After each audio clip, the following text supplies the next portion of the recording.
In this section, we will discuss the correct procedure for attaching and arming any explosive device to the logging cable. First, arming or disarming a gun must not be performed during a lightning storm.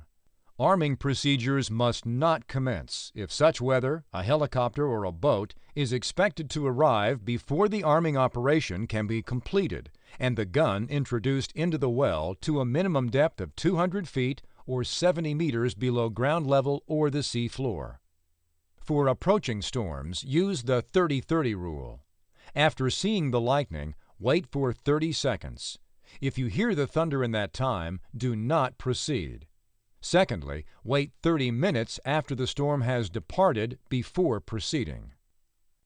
Once you are satisfied that conditions allow the start of the arming sequence, begin by verifying the casing-to-rig voltage monitor is reading less than 0.25 volts. Clear the line of fire of all personnel. Now that the line of fire is clear and the casing-to-rig monitor is reading less than 0.25 volts, the explosive device can be attached to the head. The individual performing this operation must have the safety switch key in their possession at the time. The key must remain outside the wireline unit until the explosive device is introduced into the well to a minimum depth of 200 feet or 70 meters below the ground level or the seafloor. Next, we can proceed to arm the gun.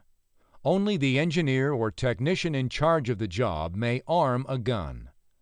Ready yourself at the gun with all the equipment you will need within an arm's reach: the blasting cap container, safety tube, wire stripper and cutter, detonator cord cutter, detonator and wire crimping tools, and your specific Scotch locks or crimps as per your situation's requirements.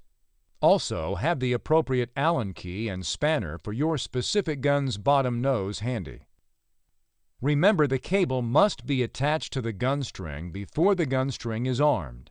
However, guns that will not be electrically connected to the cable when the head is attached may be armed immediately prior to use and then attached to the cable. This is the case when running multiple guns with switches. Check the Perforation Field Operations Manual for further details. Confirm that the line of fire is still clear.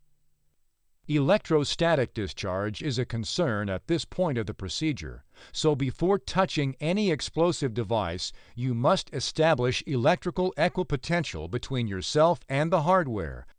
Touch the gun body firmly and check the gun wires for sparking by rubbing them on the gun housing. Now, trim the gun wires to a functional length. Next, trim the detonating cord to length. Place the excess detonating cord in the remnants box. Next, touch the gun body firmly while you hold the blasting cap container and then the safety tube with your other hand to ensure equipotential between these parts and the detonator. Remove the detonator from the blasting cap container and insert the detonator into the safety tube with the wires emerging through the side opening. Close it securely and ensure the wires are not pinched. Unwrap the wires carefully without simply pulling them apart. With the detonator locked inside the safety tube and away from the gun, use the safety meter on the R×10 scale and check the resistance across the detonator. It should read approximately 54 ohms.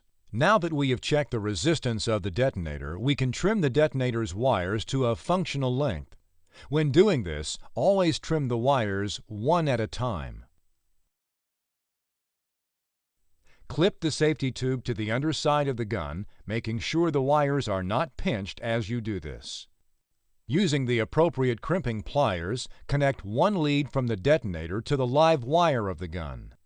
Next, connect the other lead from the detonator to the ground wire of the gun. Make sure the crimps are secure by pulling gently on the wires. Open the safety tube and remove the detonator. Slide it onto the detonator cord. Using the appropriate crimping pliers, crimp the detonator and detonator cord together. When crimping, we make 4 crimps. Place the first crimp 4 millimeters from the mouth of the detonator. Rotate the pliers 90 degrees and make the second crimp. Next, move the crimping pliers 3 millimeters towards the detonator and make a second set of crimps. Again, the crimps are 90 degrees from each other. Make sure you have stored all the explosive remnants in the remnants box. With the gun armed, we can now prepare for a watertight seal.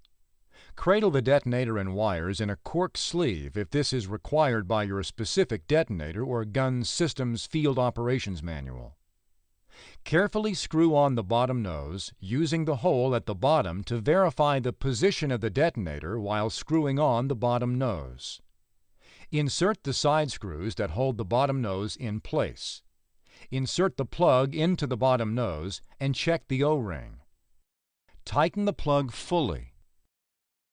Next, close any bleed ports along the length of the gun. We are now ready to proceed into the hole. The safety switch key is still outside the logging unit. If you are not using OP14, you should be running a mandatory SEC App Kit 2844 for OP13 or SEC App Kit 2845 for OP12, which prevent accidental detonation during power-up. Refer to InTouch for more detail on this topic. If you do not have OP14 or correct app kits for earlier OP versions, before repowering the WAIF, you must stop at a non-critical time for depth and tension. Power down the DC power supply for 20 seconds. Now, at a minimum depth of 200 feet or 70 meters below ground level or the seafloor, the safety switch key is allowed back in the logging unit. The safety switch can now be moved to the AC aux position and AC generators enabled. Restore AC power and essential RF transmitters. Be sure to remind the users of RF transmitters that this condition is only temporary and will be reversed when the run is completed.